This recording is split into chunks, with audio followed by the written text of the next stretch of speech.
warm welcome to Coach Dan Blewett.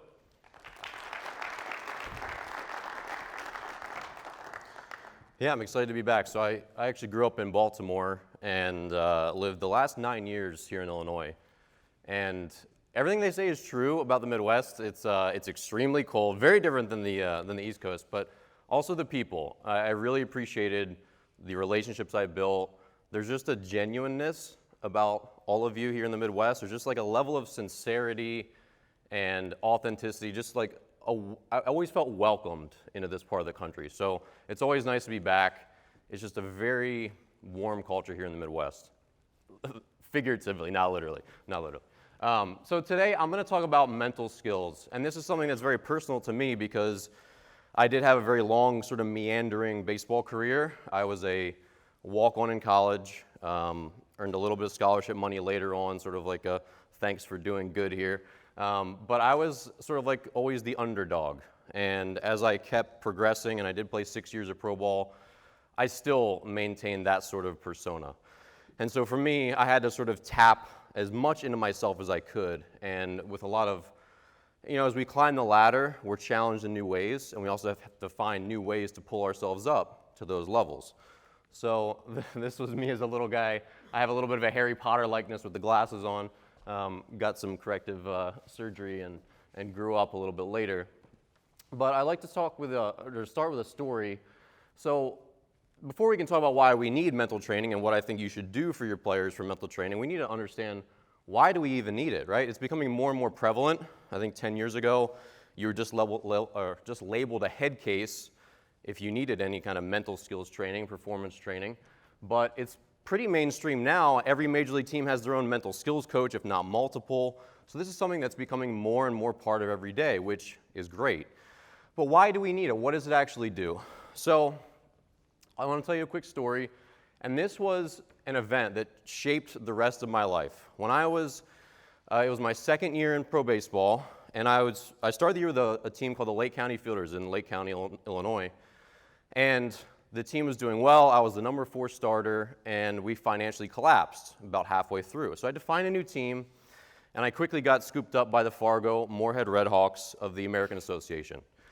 And they're a perennial winner. They really wanted me, which was new for me. I was always a walk-on, like, just give me a chance kind of guy, and suddenly they're like, hey, there's this pitcher who's doing well. Let's scoop him up. Like, he's going to jump right in a rotation. This was the first time that I had any expectations. People expected me to pitch well on this good team.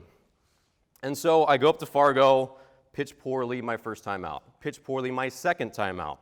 So now I'm on this new team, and I'm the kind of guy who I want to contribute before I start palling around and being one of the guys. I want to make sure that I contribute something to our ball club. I hadn't done that. So after my second start, I get pulled from the rotation. And I was going to pitch at this ballpark in Gary, Indiana, and I actually invite a lot of my clients and friends from here in Illinois to come watch me pitch. So right off the bat, I was embarrassed that I had to call them back and say, hey, I got yanked from the rotation. I'm not going to pitch on the night I told you I was. So I go to the bullpen. They put me in the bullpen. And most of the time, when a player's new to the bullpen, or new if you get called to the big leagues, they'll put you in a low-pressure situation, right? Makes sense, kind of ease you in. But here we were in this ballpark on a Friday night, about 4,000 fans there, and it was the 9th inning, and it was like a 6-6 ball game. I'm sitting there. I don't know how to be a reliever. I hadn't done it since I was a freshman in college 6 years earlier. But yet, they said, hey, if we tie it in the 9th, if we're still tied in the 9th, Blewett's in the game. I said, oh, okay. I'll do this warm-up thing, which I don't really know what I'm supposed to do. I'm used to being a starter, but I'll give it a shot. So I go in. I pitch a good 9th. 1, 2, 3, like 2 strikeouts and a flyout. No big deal. After that, my pitching coach kind of goes to bat for me. He says, hey, how you feel? Like, I want to send you back out. I'm going to tell our head coach, a guy named Simi, I'm going to tell him to send you back out. Do you want to go back out? I said, sure, yeah, like that was fine. So I go back out, get an out, give up a hit, and after, I think, 1 or 2 outs, we've got the winning run on second base, and their best hitter's coming up. So mound visit, and our pitching coach comes out and he says, hey, you got a base open, so let's, be careful, probably start him off with off speed. So we just settled on a changeup. I was going to start this left-handed hitter off on a changeup. Not my best pitch, but it definitely made sense for the situation. He departs, I stay on the mound. 2 or 3 pitches later, I hang a changeup, chest high. He hits it in just flaring down the left field line. I watch it, just like begging it, just please, just go foul, and it doesn't. It stays in. So now I've joined the team as I walk off the field, as they mob the guy at the home plate. I've been in 3 games, and I've given our team 3 losses. I'm 0-3, my ERA is like 7. So we stream up, it's a beautiful ballpark, we stream up to this big clubhouse, and we get there, this big, big open room, and I just sit down in my locker, and I just stare at the floor. I know only one guy on the team. I'm like the new guy that can't get anyone out. And I just hope that I would just like dissolve into that floor. That was my goal. And finally our manager and our pitching coach walked through.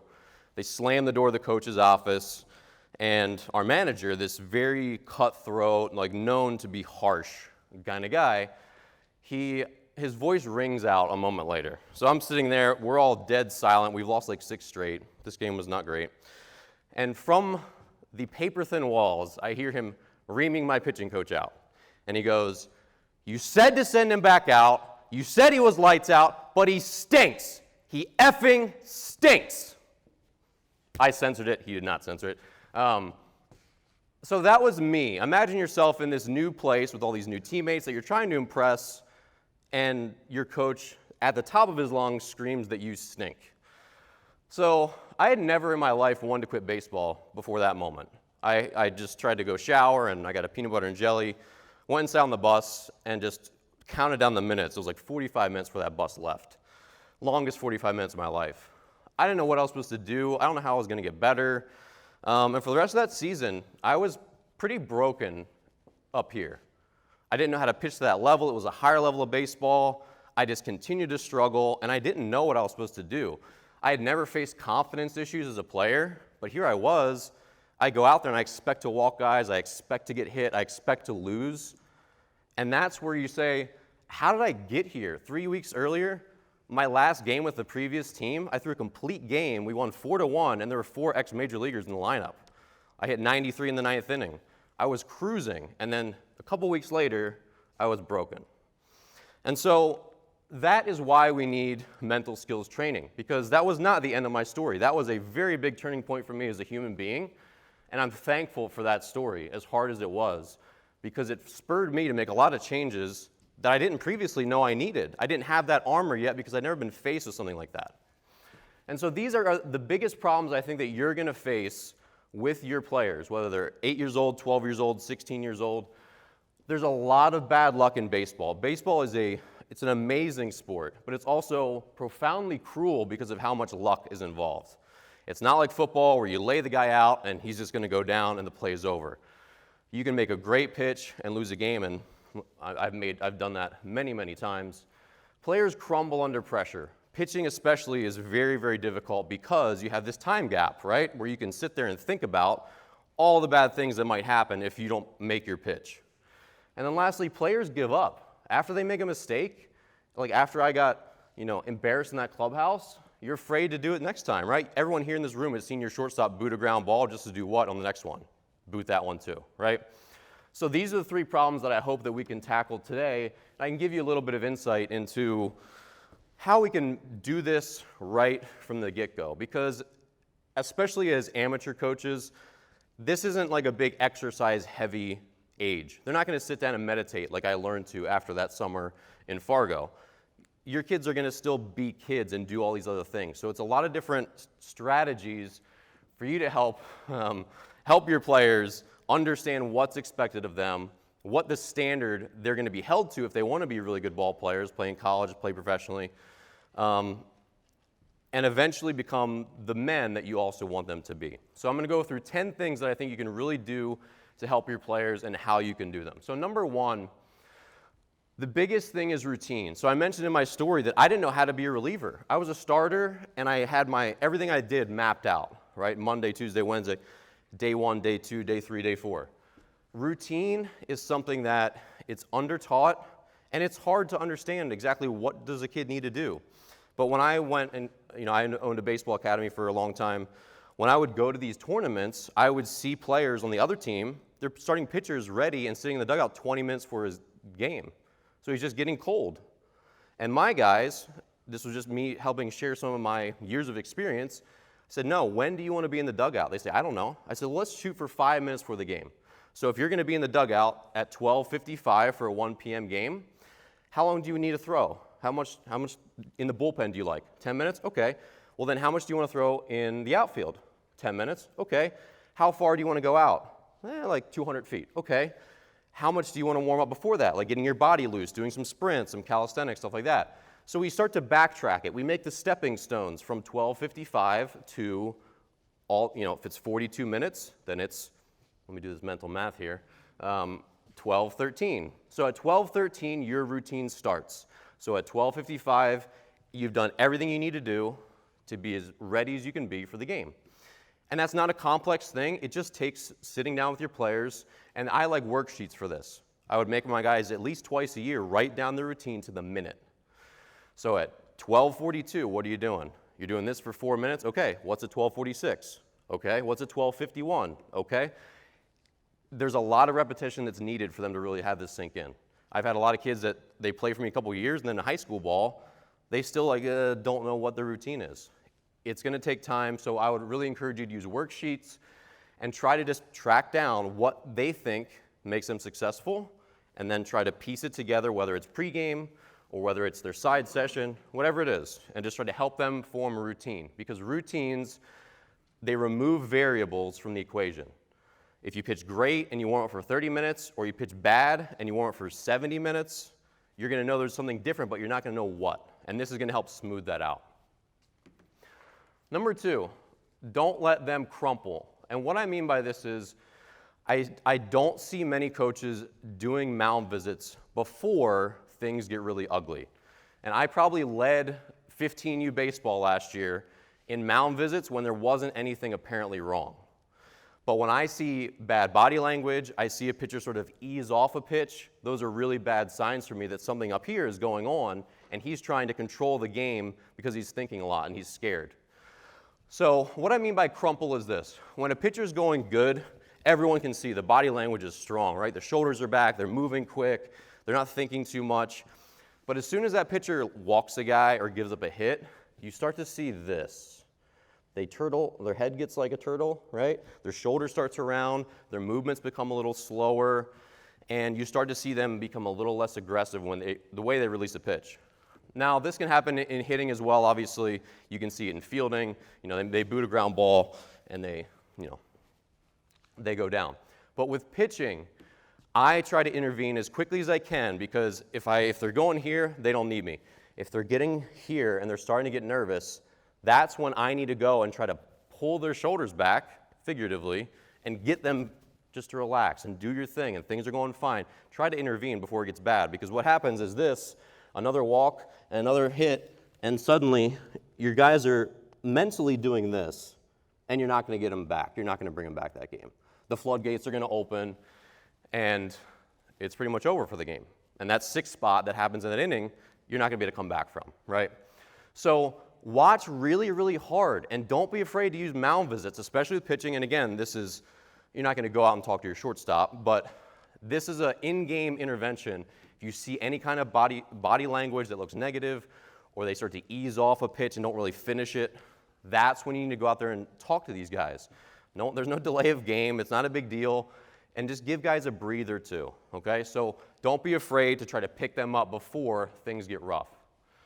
Number 3, this is another thing that I think is important with worksheets, because players are not going to want to offer up this information super readily, but we all have fears. I'll share mine. When I was a sophomore in college, I made big strides in my freshman year. My sophomore year, I was slated to be the number 4/number 5 pitcher. So I had one guy to beat out to be in the rotation. My first time out, I was piggybacking with a guy who eventually pitched in the major leagues, a teammate of mine, good friend, and that meant he was going to pitch the first 4 or 5, and I was going to pitch the last 4 or 5, so we were going to split the game. I went out there, I came in with 2 outs, I think, in the 5th, and it was kind of rough, but I got the last out. The next inning, it was like walk, walk, hit, walk, and I was yanked. It was bad. It was ugly. This was my first real chance as a college baseball player. I got 20 innings as a freshman, just like an inning here, inning there. this is my first chance to really like establish myself. I was going to get 4 innings, Division I baseball against William & Mary, and I just really, to put my name in vain, I blew it. It was bad. And so for the rest of my career, till the very last game I pitched at age 30, I was in the bullpen, ready to go in the game, and I was scared that I was going to walk 3 hitters in a row. It never, ever left me. So I wrote that down. This is a real worksheet. Just trying to be candid with players. So if you're a coach and you play, it doesn't matter what level you played at, you can share something that you went through. That's going to help them open up. But everyone has these, and you might not know what they are, and they're often very irrational. I never did that again. I had pretty good control. I had good control before that day. I had good control after that day. My control was better some years than others. But I was not a go in and walk 4 guys kind of dude. I wasn't. And so that was just a genuinely irrational fear. If you're like, okay, well, Dan, why do you think you would walk, 3 hitters in a row? You did that literally 1 time in 20 years. Yeah, exactly. And when you see it on paper, sometimes you realize the absurdity of it, and kids can let that go. Number 4, I think kids are softer than they ever have been. I don't know that anyone specifically is to blame for this, but I know parents get in the ears of coaches more than ever. It makes it hard for you guys to do your job, and I'm sorry for that. I face it as well. But I don't think we should let ourselves off the gas as far as being disciplinarians and being hard on them in a way that's encouraging good work ethic, good behavior, being a good teammate, and upholding a standard that we hold them to. So there's a lot of coaches that are just mean. They'll embarrass kids, and that's not what I'm talking about. But in college for me, one of my biggest mentors I was 19 in college, I didn't know what Division I baseball was. And this is a very normal thing. You don't know what varsity baseball is until you've gotten your feet wet in it, right? I didn't know what it meant to be a Division I baseball player. I knew that I was just a walk-on. I knew that I wasn't really that good. I was the worst player my freshman year. But I wanted to be good, and I needed someone to show me that. So I became a gym rat, and I talked to my strength coach, Coach Cantor, and I basically said, hey, can you give me more workouts to do? Can you tell me what I should eat so that when I work out, I'll get stronger faster? What can I do? And he gave me all this stuff, and I didn't know this at the time, but he also decided that he was going to single me out. He must have made this conscious choice. But my first year, I was kind of clumsy. I wasn't the most athletic guy, and every time we're running agility drills, every time we're doing sprints, every day in the weight room, I hear my name, blew it, get it right. Every day I heard that. I'm like, okay. Didn't think much of it, but even as I grew a couple years later, I'm leading the pack in our sprint agility drills. I'm leading the pack in our suicides. We're running back and forth on the basketball court 8 times in a row. And I'm a length ahead of everyone else. My dad was a champion runner. I've good blood, I guess. But a couple years later, I was a physical specimen, and I'm leading in everything. I still hear my name. Blow it! It's not a jog, it's a sprint. It's I'm in front of everybody by, I don't even know who's behind me. I'm lapping people. It's not a jog, it's a sprint. So he was hard on me till the very, very end. And it wasn't because I wasn't outworking other guys. It was because if he saw me take my foot off the gas, knowing my goals, he was going to let me know about it. And he didn't want to see me ease off just because I was ahead of someone on my team, because someone else somewhere else was going to be working as hard or harder than I was, who was already more athletic and a better player than I was. He held me to an extremely high standard and was hard on me till the end. But it was for my own good. It was never destructive. It was always to keep me going at my best. So I'd encourage you to reinforce good work ethic, being a good teammate, showing good body language, keeping your head up. That stuff, be tough on them. And if parents don't like it, they don't like it. It doesn't matter. But be tough on them, because 10 years down the road, 5 years down the road, they're going to thank you for it. Number 5, thinking in percentages. This is really important because I'm sure, how many of you here have a player on your team who, when they get out, they're just inconsolable? I'm sure a lot of you do. They crush a ball, they hit a missile, guy catches it, and they throw a fit. They can't, and it's dude, you hit the ball really hard, you should be happy. They never are, right? Baseball is profoundly terrible in the luck that you have. You will hit line drives that are caught, I can't imagine how many times, if I were to tally them up, how many times I was in trouble. 3-1, 2-0, I pipe a fastball, it's like, oh God, and they hit a one hopper to my shortstop, double play, the inning's over. There's good luck and bad luck both directions. And so when you think about your outcomes as percentages, a lot like poker or any other kind of like game of chance, it gives you perspective on what's actually going on. And I learned later in my career that when I make a really good pitch, there is never a certain outcome. If I make a really good pitch on the black of the plate, I'm going to get an out 85% of the time. 15% of the time, they're going to hit a 19-hop ground ball that sneaks through. And some of the time, there's going to be the winning run on third when that little 19-hopper squeaks through, and I lose the game. But 85% of the time, which is a number I just made up, but it's probably accurate, I'm going to get the result that I want, right? And so when you think of it that way, and this is just completely backed up by all the new sabermetrics, that we know that when you barrel the ball up, it just goes through the infield faster, right? And there's just way higher percentage of getting a hit. So when you help stress to your kids, like, look, it's never certain, but when you hit the ball hard, you're going to have a 50% chance or a 60% chance of getting on base, of getting a hit. And even when you make a great pitch, it's never going to be certain. You might have a 20% chance or a 30% chance of getting the result that you want. So helping them understand how much bad luck is involved in baseball can sometimes click with them and be a good way to help them understand that they can only do their best and stay within themselves.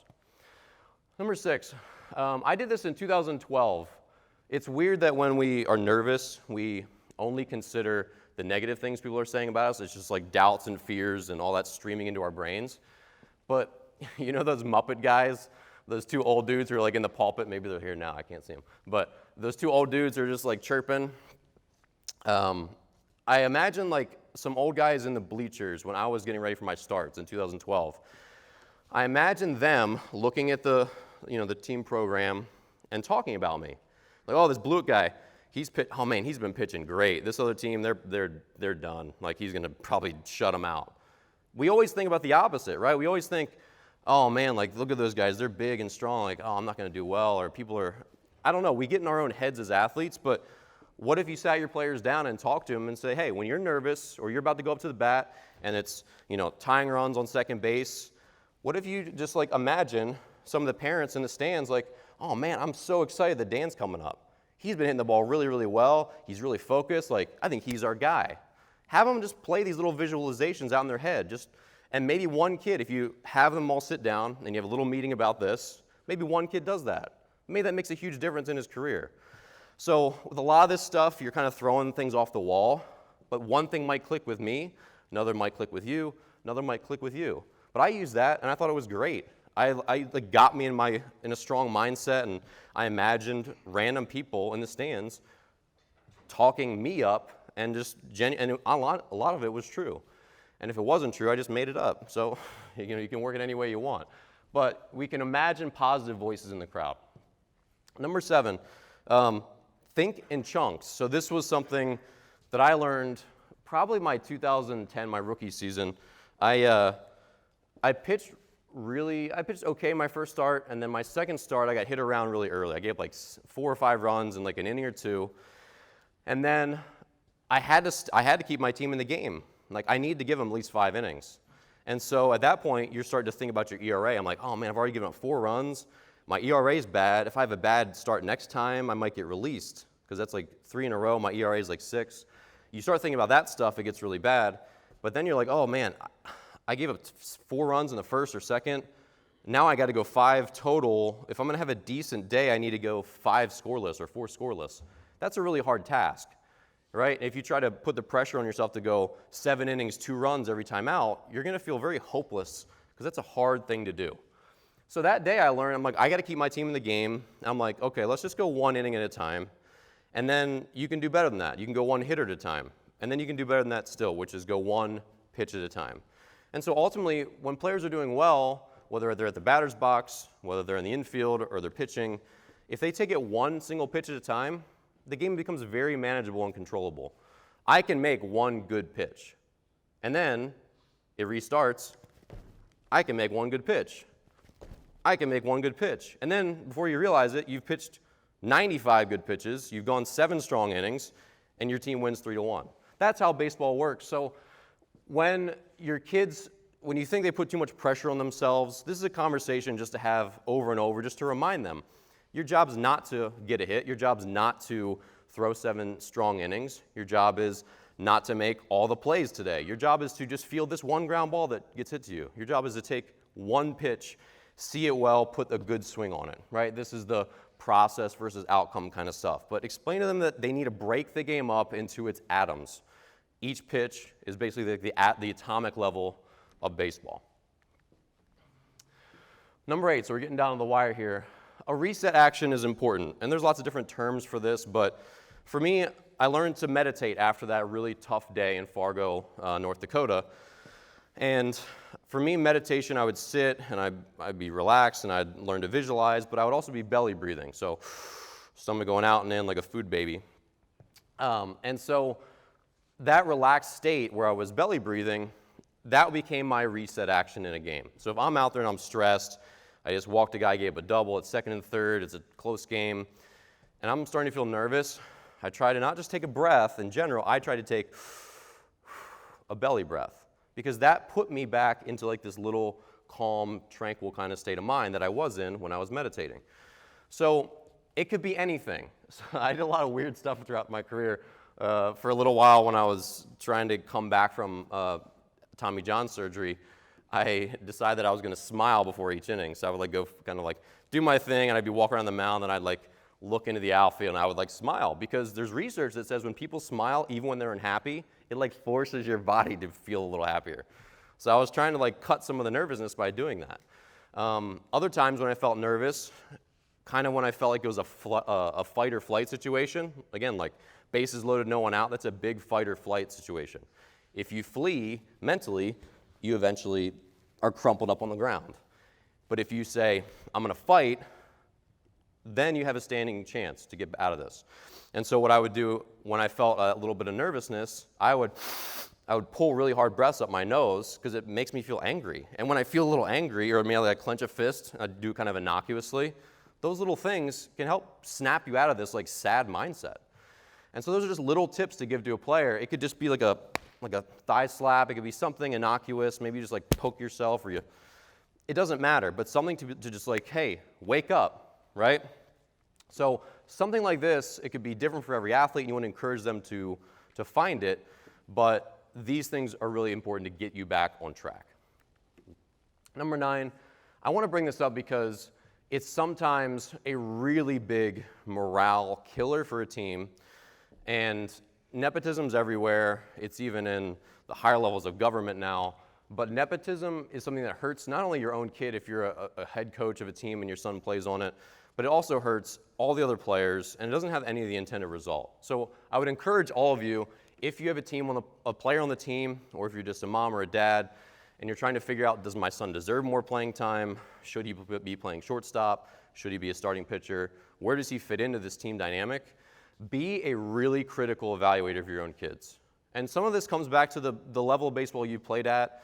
I'll tell you right now, I'm incompetent at evaluating talent at basketball, football, badminton, tennis, gymnastics, like any other sport. Like I'm not qualified at all to be a judge of talent because I didn't play those sports. And so sometimes this can be really hard to say like, no, you're not good enough to play shortstop. I know you want to, this is a conversation at home. It's a tough conversation, but you're going to play second base until you get better. And it can be really difficult to deal with this on the other side, where you're a parent and you know that your son should be playing a position over another kid, but his dad's a coach or his mom's a coach. This is a big morale killer. In the end, players are going to be tested, like I was in Fargo, mentally and physically. And if they feel like they're just handed things they didn't earn when they're young, they're not going to be able to stand up to that stuff. They're not going to handle college baseball, where it's very put up numbers or sit the bench. All the college coaches here will attest to that. Baseball is extremely cutthroat. It's extremely difficult mentally, and there's a lot of stuff that you will earn and not get. Again, like making good pitches and guys hit game-winning bloopers in. That's not fair, but it's part of the game. So be a very critical evaluator and be very careful about nepotism. If you're an assistant coach and you think your head coach is engaging in that, have that hard conversation. Even if they don't like it, they're still going to hear it. Maybe something changes. But this is a really big morale killer for the team.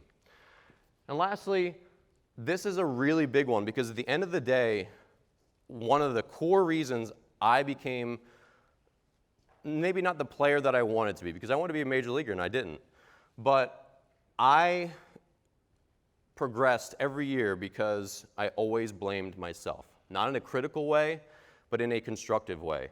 I never said, that umpire really screwed me over, because anytime he calls a borderline pitch a ball that should have been a strike, I could have executed better. I could have made that pitch 2 inches inside. I shouldn't have missed my spot so much, right? There's always something you could do better as a player. And culturally, the car ride home is very critical. So as coaches, talking to your parents, helping them understand that they need to drive this point home that, no, that umpire didn't screw our team over. We lost. The umpire is like a factor in a game. And whether it's objectively true or not, we should not be blaming umpires, field conditions, any of that stuff. They're small parts of the game, and they're just accepted parts of the game. So establish a culture where you're not blaming anything and you're not letting other parents or players blame any external factor. You could always do better. You could have pushed across a run earlier. You could have made a play that you didn't make. You could have flagged down a blooper. There's always things you could do. We could have worked harder. As a coach, I should have prepped you guys better. I should have done extra bullpens midweek. I should have communicated better. There's always something your team could have done to pull out a win that was narrowly lost. So I think if there's anything that's important that's going to help build your kids into excellent young men when they're older, it's taking accountability now. That's going to drive their work ethic. It's going to help them be intrinsically motivated. And it's just going to help them appreciate what they do earn. So make it a policy to never blame any external factor for a loss. So lastly, teaching these skills can be difficult. I think a combination of worksheets, which you can easily make up it doesn't have to be complicated, just a couple questions on a Word document, print it out, make them fill it out, use complete sentences. 5 to 10 minute talks, just little short ones, is really important just to help reinforce these concepts. Don't let them crumple in the game. So be as good of a body language inspector as you can be. There's some really good books out there. There's a book called What Every Body is Thinking. It's a great body language book by a former FBI analyst or negotiator. I don't know what he was, but really excellent book that I liked a lot. We'll look really hard and be generous in your mound visits. If you feel like something's going wrong, just go out. There's nothing hurt, right? Lastly, never relax on the standard that you hold for people. And when people say, you're singling me out, it seems like a dirty word these days. Parents don't want their kids singled out. My coach in college singled me out. He held me to a higher standard than other players, and I was thankful for it. So your standard can't always be the same. For the team, like showing up on time, working hard, all those things can be consistent throughout your team. But individually, for different players, if you know that I am super driven to be a pro baseball player, you're going to have a different standard for me than a player who plays 3 sports, and of course I could play 3 sports too, but he just likes to play all 3 of them and is kind of like a recreational player. It's okay to have different standards as long as you're pushing them to be the best version of themselves meeting all of those standards.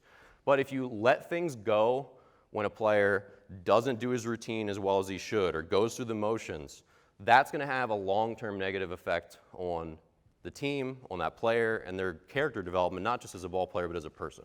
So never relax on the standard. Decide what it is, whether it's hustle, whatever it is, conduct. Your standard for any of those things needs to be enforced rigorously.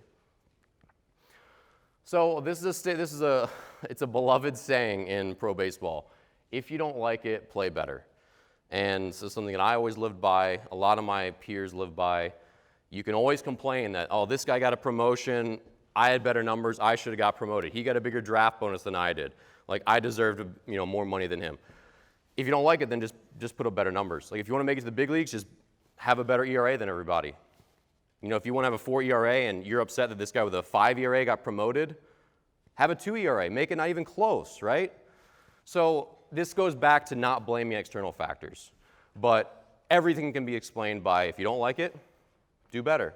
Goes for work, goes for your relationships. If you're struggling, with your husband or wife, communicate better. Take better care of them. Whatever it is, go to the gym, feel healthier. I don't know. There's all these things in life. If you don't like it, find a way to improve on it, do better. So this is a good motto for your team. It's a good thing for kids to start to understand.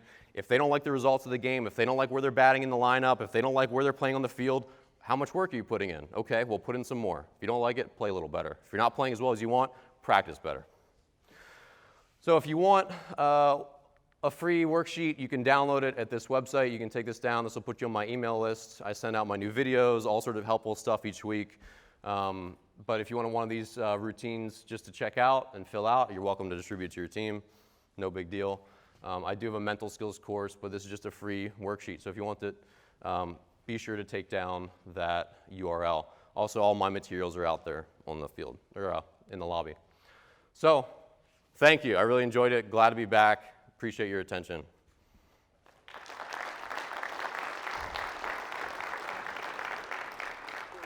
So once again, we're fortunate we're ahead of time, so we.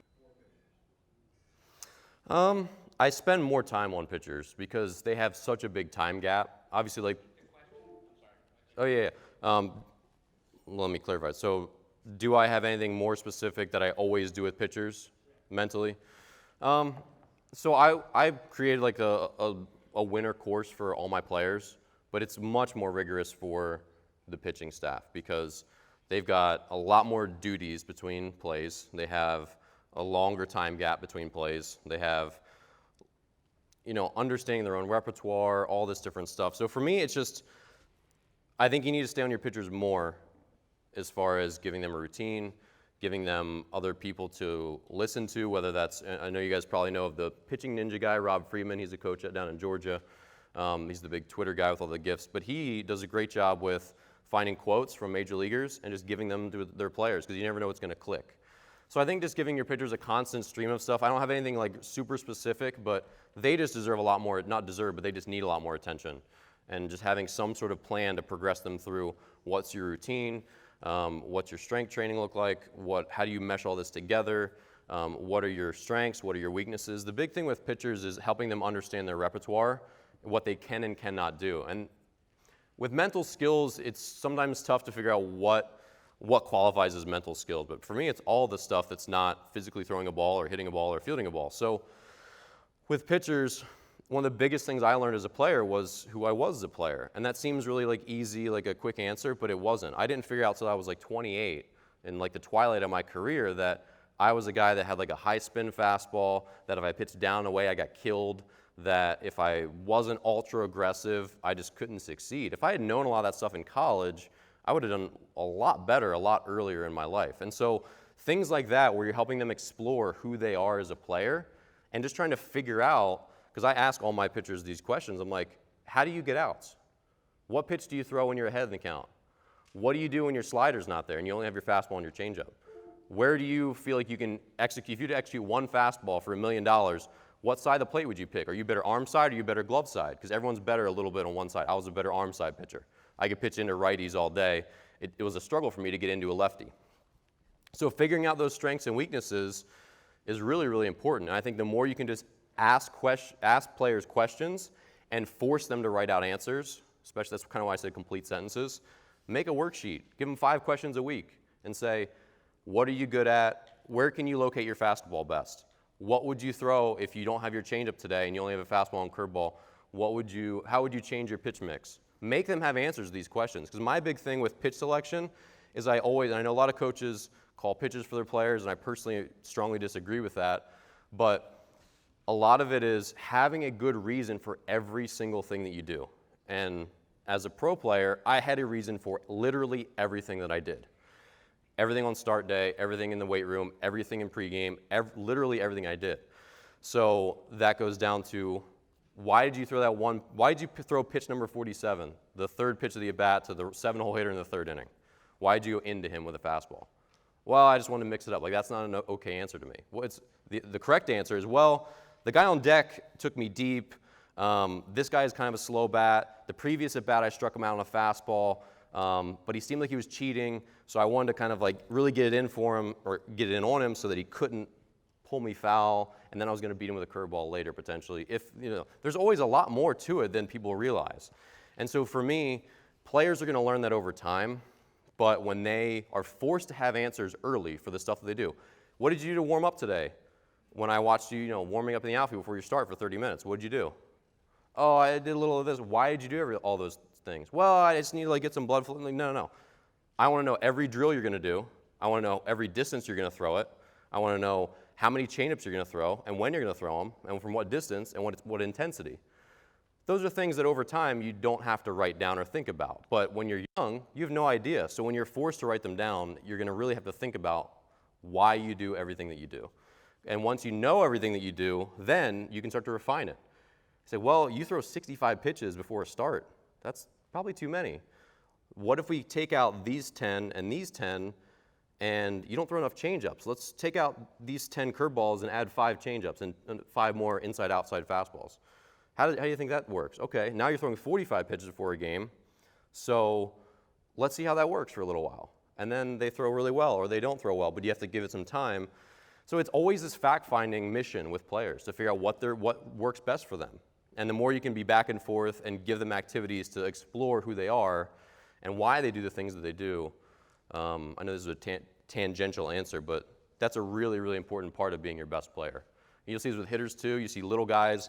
And God bless Jose Altuve. He's incredible for how small he is. But most players who are his size can't do what he does.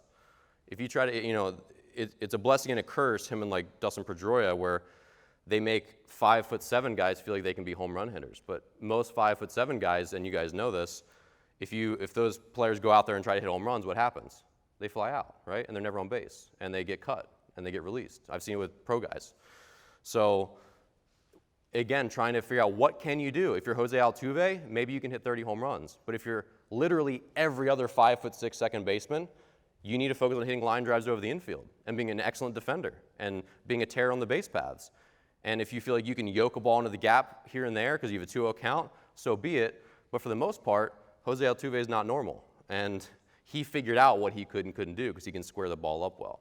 So that kind of thing is really important. You have players who are physically better than they are because they mentally take themselves out of games because they struggle, they make mistakes, they get too nervous, or they're just being the wrong person. You get a little guy trying to be Aaron Judge, and that doesn't work, right? So helping these players understand who they are is really critical, and that's the more of these activities that you can do to help them find that, the better.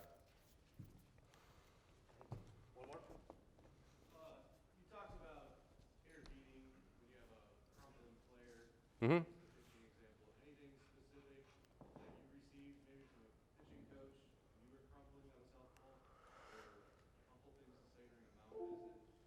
Yeah, good question. So his question was, what are some wisdom that I received during my playing days when I was a pitcher and I was struggling on the mound? Well, it came back to one pitching coach my first year. He knew that I was at my best when I was really aggressive. And when he saw me sort of let off the gas, he would come in and be like, what can this guy hit? Because you can't hit your fastball, so you better throw that thing hard. You use different, more explicit terms, but like, you better throw that thing hard. And you better go in on this guy because he can hit you if you go away, and he can hit you if you go soft. But if you go in on this guy or you be aggressive, like they can't get you. So he would just push the button and try to get me to be aggressive again because I was my best self when I was aggressive.